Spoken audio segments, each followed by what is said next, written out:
Greetings, dear ones. I'm Kryon of Magnetic Service.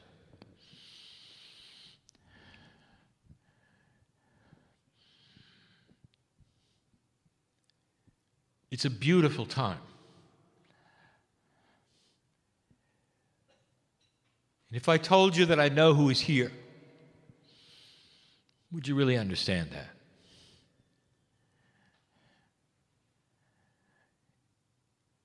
So many times you have heard me say, I know who is in the chair, I know who is listening. There are no secrets from God. I am from the great central source. I am a piece of the whole, like you are. Because I've never been a human being, I do not have the biases that you do of corporealness or 3D-ness. But I have the love for you based upon the work that you're doing. Now, before we even begin, I'm going to alert the listener to something that those in the chairs already know. That my partner had a difficult time getting here today. Now, there is a saying that says, there are no accidents. The saying is a metaphysical development of the belief in synchronicity and co-creation, all having purpose. Sometimes when challenge happens, as it often does in duality, you might criticize it as being inappropriate or wrong, or even suffering. But there are no accidents. And so, my partner has said to me 3 times today, why? Why did he miss his flight? Why did he have to take a 2-hour bus to an airport he had never been to and get on a plane to a city he had never visited to be picked up and drive 2 more hours to be 6 hours late to a meeting? He's never missed a meeting. Not on this continent, and he didn't miss this one. But in the process of getting here, he asked why. If there are things to be learned, what are they? And why should he experience this and drag all of those in the room with him so that this is now a night meeting and it's almost 11 p.m.? I'll give you the answer. It's a metaphor and a lesson. It's not for him. It's for all of you.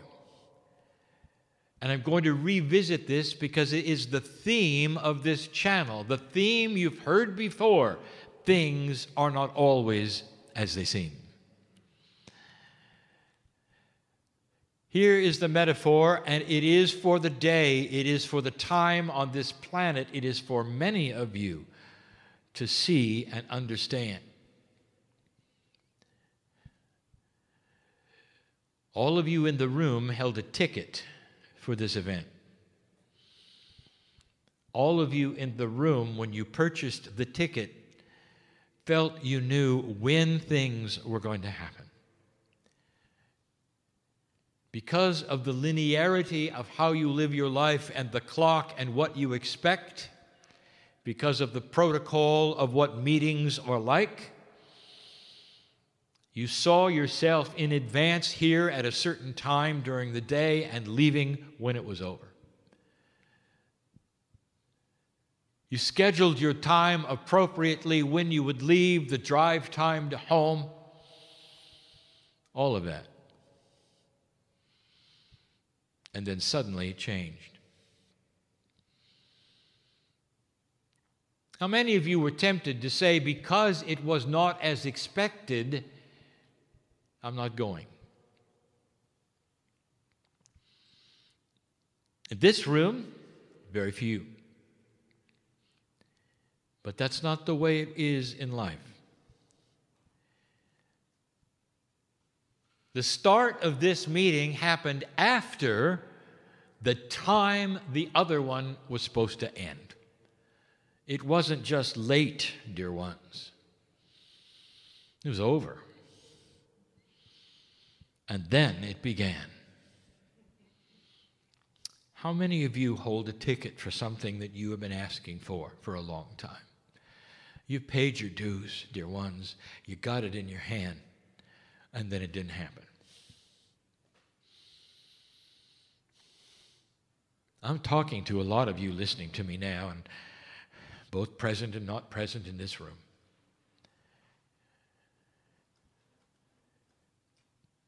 And how do you feel about it? When the things have not transpired as you thought they should. In fact, it's gone beyond being late. It looks like they're not going to happen. The healing that has been promised to you, the associations, the business, the reawakening. There are so many. I know who you are. And in linearity, you are disappointed. The things around you are not unfolding as you thought they would, as you were expected they would, all your life perhaps. You come to this point and there's a change. And you're sitting there by yourself holding the ticket. And you don't know why it's happened. And here's what I want to tell you for this instance. I want you to notice what this metaphor was today. You were asked to wait. And it didn't happen, and it didn't happen. You were asked to trust that it would, and it didn't happen. And then way after the fact, when it was even supposed to be over, there was still the chance it wouldn't happen. And then it did. For those in the room, in this tiny little metaphor, the entire meeting has now happened and you are at the end of it. And you can look backwards and you can say to yourself, I'm glad I didn't go home. You can say, I'm glad I waded through it. I had the ticket and I got what I came for. I want to make a statement to you that God loves you enough to honor the ticket. Maybe not in a time frame that you like or that you expect, but you wouldn't have the ticket if it weren't supposed to happen. Do not despair. These things are not always what you expect. Can you go the whole route? Can you wait even after the meeting was over to have what you expected? I'm going to get back to that. I want to review a little bit of history and fill in the cracks of the profundities of this shift on the planet that are happening. As I said last night, I have arrived in 1989, triggered by 1987 harmonic convergence. There's so much more than that. You began to change early, and we saw it. The harmonic convergence was a result of profound potential. When I came in, I gave you many predictions. Almost all of them have now resulted in manifestation. But they weren't prophecy. And I want you to understand the difference. You have today's technology which allows you to see storms coming 1,000 miles away. You can prepare a week in advance for something that may hit you. And you'll be ready. If somebody were to do that 200 years ago, without the instruments, and say a storm is coming in a week, and then it did, they would be put on a pedestal. They would have shamanic abilities. They would be a holy person who could predict. So what was the difference between a shaman and a meteorologist? And the answer is that the meteorologist could see it coming and tell about the potentials from a distance. In 1987, that's what happened. We could see it coming. And in 89, when I came in and began the channeling, telling you the shift is at hand, the battle is at hand, light versus dark will be what you face from now for a few years. You will have no Armageddon. The magnetic grid will shift and change. These were not prophecies. They were potentials based on a long range that we could see. We saw how humanity was shifting and changing in ways you could never see independently. For we had a picture of billions of souls all at once.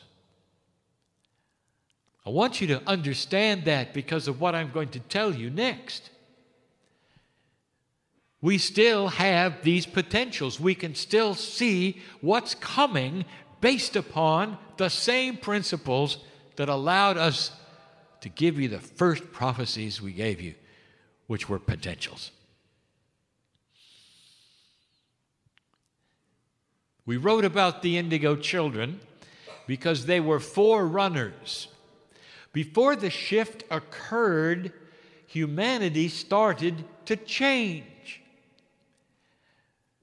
The DNA actually within these children was different than yours. And it was different not in a chemical way, but in a quantum way. You're not going to see it in the microscope, dear ones. But you can see it in the actions and the consciousness that's represented. This was not a prophecy. We saw it coming based upon the potentials of human consciousness. Now, the indigo children, they represented a slightly changed human DNA that we told you was quantum. Based upon the magnetic grid shift, which is also quantum, and a consciousness shift of the planet. Someday you will see that human consciousness has physics and it is quantum as well. All of this to say one thing: they relate to one another, and we saw it coming. And it was, and it did. Isn't it interesting that more than 10 years before a potential shift on the planet, that the kids started to change anyway? Before December 21st, the middle of the precession of the equinoxes, way before it, the beginning of the shift represented in the children of the planet began anyway. I want you to pay attention to this, because this is the way it works. There is an anticipation factor. It has begun already. There are those human beings whose DNA is working above 33%, and you're going to recognize them and see them clearly. And some of them will take the form of children geniuses, and there's going to be far too many for coincidence. It's not a prediction, dear ones. It's a potential. One of the attributes of an increased DNA functionality is increased wisdom, increased intelligence, and the ability to see system resolution faster. Some of the indigo children already have that ability. Some of you are starting to receive it without having to come in again. That's what I want to talk to you about. What do you think calibration and recalibration is really about? Come on. Is that to make you feel better? How do you feel? Because it's not done, and you know it's not done. There are gifts being given to you right now, before the battle of dark and light has even actually begun. We are changing your DNA because you've asked for it, because you passed this marker. And the result, dear ones, is that corporally you are uncomfortable. This is all coming back. Did you hear me? How many of you lost your joy to live? Don't despair. The ones not in this room, necessarily the ones listening, don't despair. Because that joy is going to come back.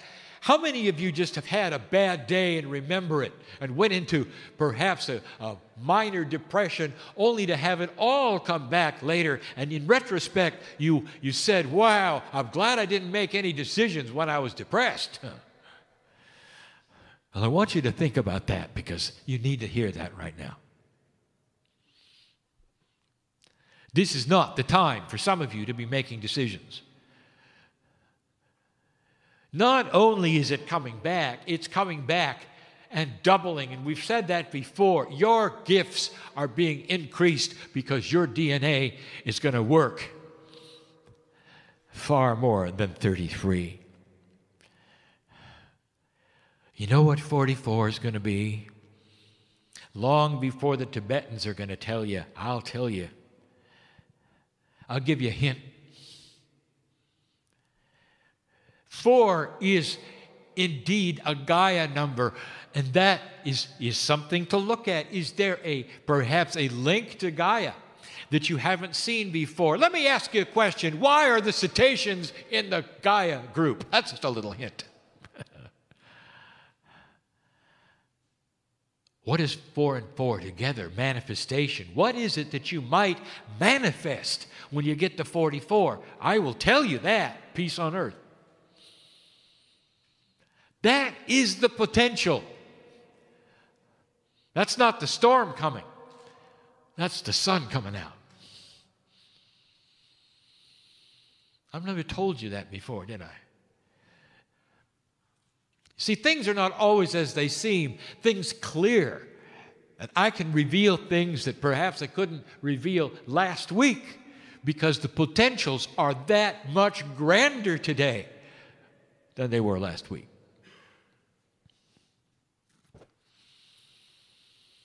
You got a battle in front of you.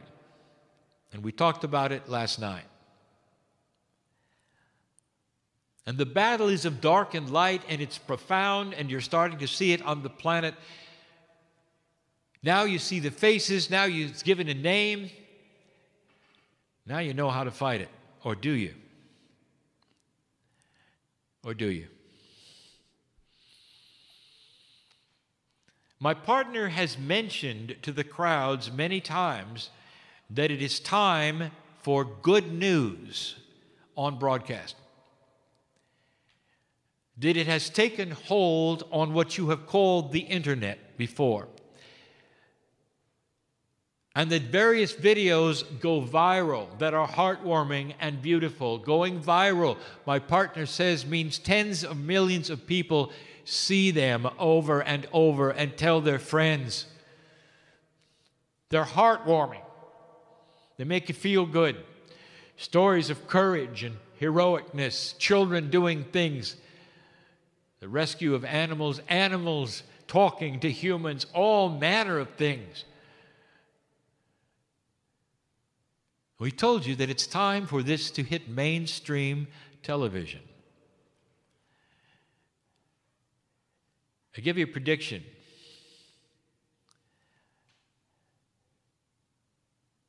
The one who decides to fund this for the first time will have the same kind of fame that the one did who decided to start something called Google or something called Facebook.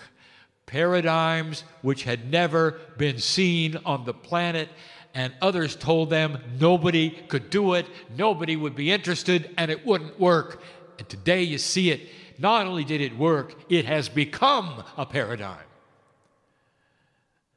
The one who decides to fund the new Good News Network will go down in history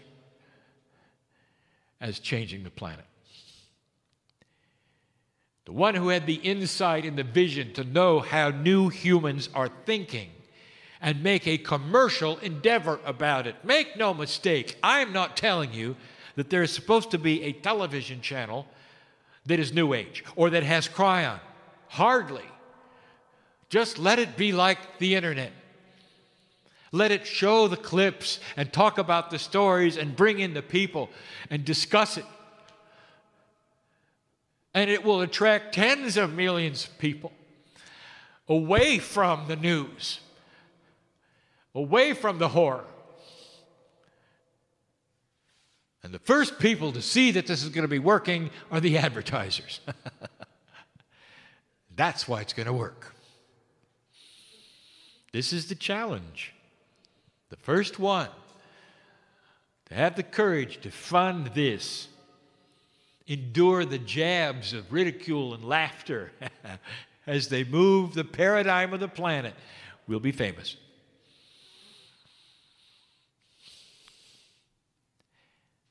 There's someone listening right now, and they're saying something, and I want to repeat it. Now, somebody's listening now. I don't mean in the room. This is a hard concept for you, isn't it? That there's somebody in your future listening to this, and I know what they're going to say. Now, that is not prophecy, because I know who they are. And they will say, Kryon, this is ignorance and innocence, naivety. You've got this vast army building that is evil, that's given itself a name, that thinks nothing of murder on a grand scale. And you're going to fight it with videos of cute animals.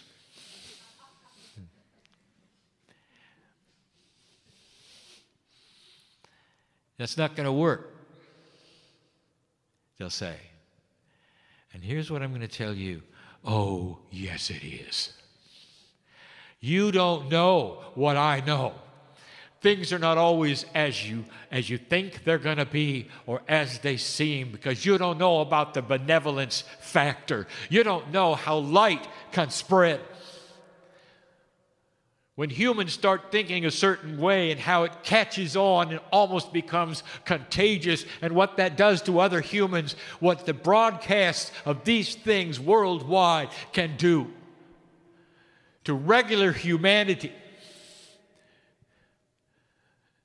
It's not just what you think in 3D. Let me tell you how it might work. Now listen, you have an enemy in front of you. Do you want to know how to win this battle? Do you want to know how to slay that enemy? Don't kill him. Do not take life.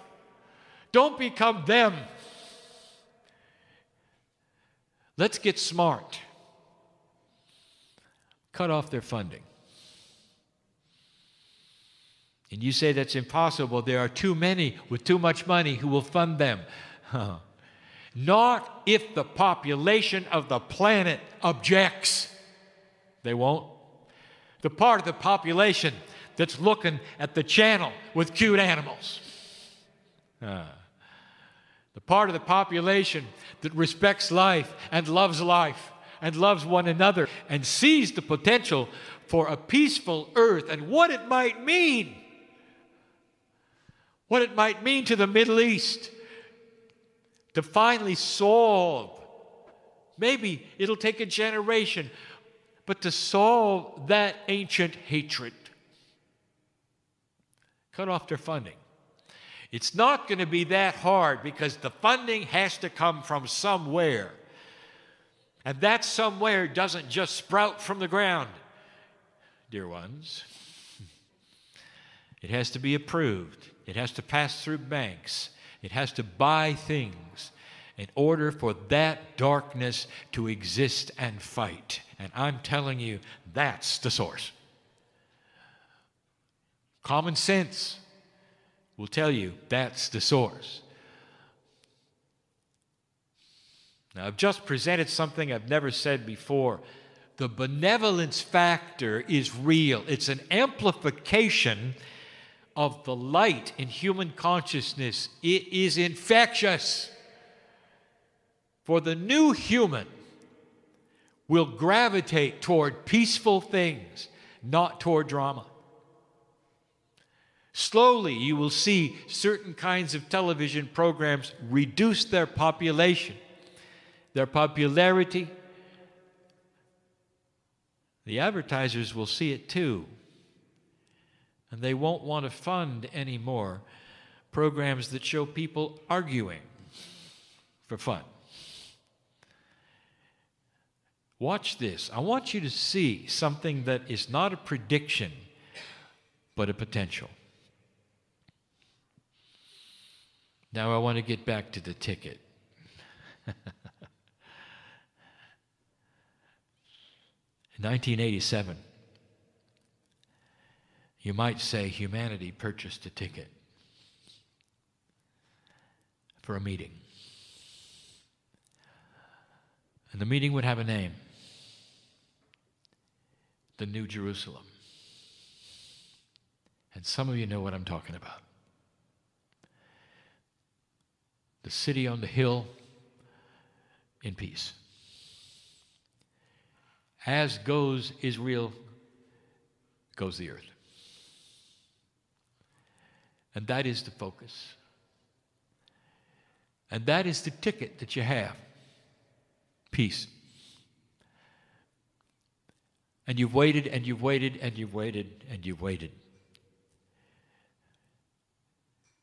And you were almost there, you thought. And suddenly it got worse. Not that it just get worse, it got funded.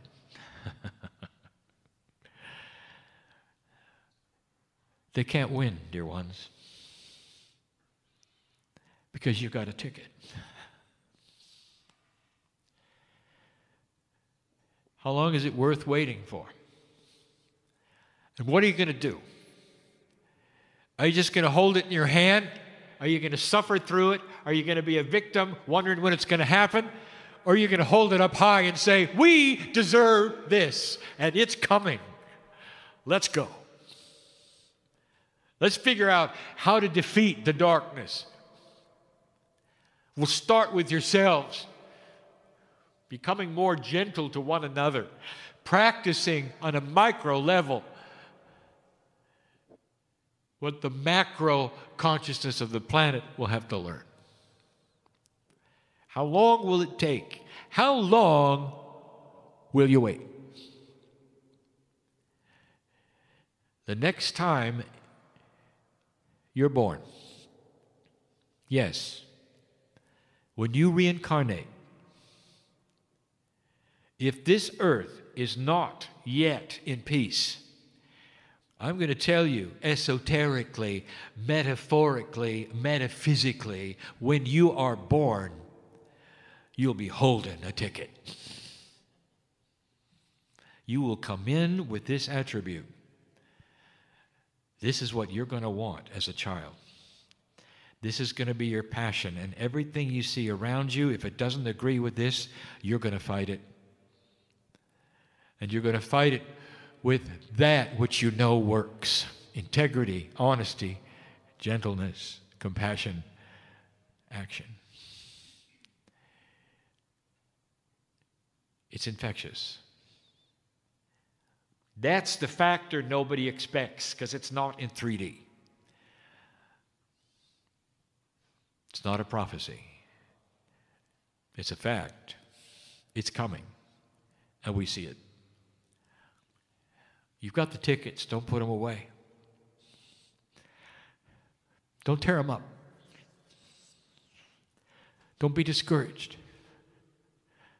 Hang in there. Because things are not always as they seem. I know your name. And I'm proud of you. And so it is.